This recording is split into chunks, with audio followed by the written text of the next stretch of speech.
đây trồng cá miên bài linh ông ổn đây trồng cá miên bài linh đại dương hai tháng trồng cá từng ngày đó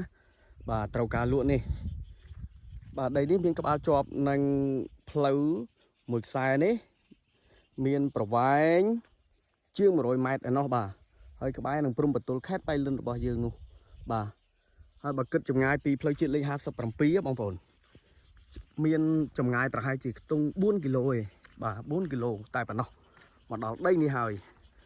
bà chụp từng ngày vẫn cứ miên chùm nuôn buôn rồi 20 đám nó không phẳng 3 hecta cần la bà không phẳng á phẳng rừng ai cái xa 3 hecta cần la hai bà đây chợ đây với nhá bông bồn miên là hụt đó 4 hecta bà 4 hecta miên đào từng ngày buôn rồi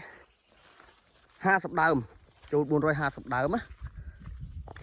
chùm loในการดำกลมเลียดគ្នានីមួយៗហ្នឹងគឺមានកលំៀត8ម៉ែត្រស្មើតែម្ដង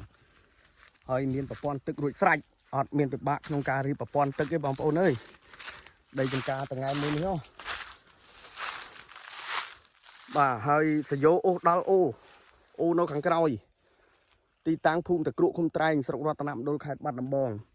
ត្រូវការលក់ក្នុងតម្លៃ $18,000 ចរចា $18,000 ចរចាណាបងប្អូនហើយផ្លូវបាញ់ហ្នឹងគឺខែប្រាំងខែភាសាខែប្រាំងភាសាភ្លៀងជោគជាំក៏អាចអត់មានឧបសគ្គទេសម្រាប់ការដឹកជញ្ជូនឬការធ្វើដំណើរមកចំការមួយនេះគឺអត់មានឧបសគ្គជាដាច់ខាត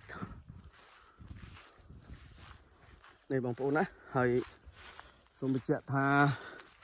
ឯកសារប្លង់រឹង 3 ហិកតាកន្លះដីចាក់ស្ដែងចូល4ហាត់មានចំនួន 450 ដើមបាទ450 ដើមត្រូវការលក់បងប្អូនមានបច្ចេកទេសក្នុងការបាទបជាឬក៏ត្រូវការទិញអីនេះបាទมันខុសបំណងទេមើលដើមល្មមធ្វើល្មមបជាអត់មានចាស់ជ្រុលទេដើមបាទអាចតាក់ទងមករូបខ្ញុំបាទតាមរយៈ Telegram ក៏បានឆាតក៏បានបើមានចំណាប់អារម្មណ៍លេខទូរស័ព្ទក៏បានដែរខ្ញុំបាននឹងជូនមកមើលភាពជាក់ស្ដែងឲ្យបានច្បាស់ជាងនឹងទៀតណាបាទសូមអរគុណច្រើនប្រព័ន្ធសយោរៀបរួចជាស្រេចអស់ហើយមិនពិបាកទេបាទឬមួយក៏អាចរៀបទៅតាមបច្ចេកទេសរបស់បងប្អូនក៏បានដែរបាទនៅខាងក្រោយមានទឹកអូបាទសូមបញ្ជាក់ទឹកអូអត់ជាប់ជាមួយនឹងដីនេះទេក៏តែយើងអូសសយោតាមព្រំបងប្អូនតាមព្រំបាទតាមព្រំដីទៅដល់អូចម្ងាយប្រហែលជាខ្ទង់50 ម៉ែត្រទៀតបានដល់អូបាទហ្នឹងហើយម៉ាស៊ីនមានស្រាប់ហើយមានទាំងផ្ទះនៅខាងមុខមួយទៀតផ្ទះបងប្អូនបាទនេះផ្ទះចាំចំការបាទផ្ទះចាំចំការតំណងបងប្អូនស្អាតមែនតើហើយបើត្រូវថ្លៃលក់ទាំងផ្ទះនឹងទៀតណាត្រូវថ្លៃលក់ទាំងផ្ទះម្ចាស់ផ្ទះលក់អេលក់តែផ្ទះនេះក្បាលជាប់ផ្លូវហ្នឹងក្បាលជាប់ផ្លូវប្រវែងជាង100 ម៉ែត្រឯណោះហើយផ្លូវនេះ